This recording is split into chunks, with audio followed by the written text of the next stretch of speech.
why did you authorize the CIA to go into Venezuela? And is there more information you can share about these strikes on the alleged Well, I can't drug do busts in that, the but Caribbean? I authorized for two reasons, really. Number one, they have emptied their prisons into the United States of America. They came in through the, they came in through the border. They came in because we had an open border policy. And as soon as I heard that, I said, a lot of these countries, they're not the only country, but they're the worst abuser.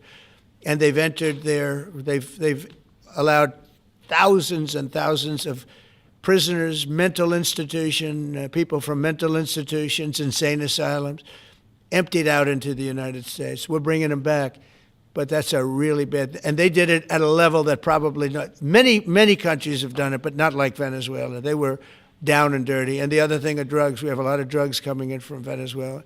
And a lot of the Venezuelan drugs come in through the sea, so you get to see that. But we're going to stop them by land also. Does the CIA have authority to take out Maduro? Oh, I don't want to answer a question like that. That's a ridiculous question for me to be given. Not really a ridiculous question, but wouldn't it be a ridiculous question for me to answer?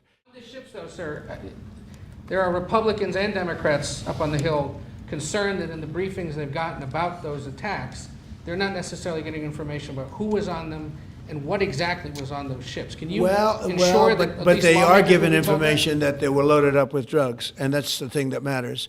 When they're loaded up with drugs, they're fair game. And every one of those ships they're not ships, they're boats, they're speedboats. They're extremely fast, record-setting type speedboats. They cost a lot of money, and they have a lot of money because they're drug sellers. But they know one thing, and they all have the same thing in common. There's drug dust. They call it drug dust. They call it fentanyl dust all over the boat after those bombs go off. And you can take along. Attack them, though, that they're We know before. We know when they go out. We know we have much information about each boat that goes out. Deep, strong information.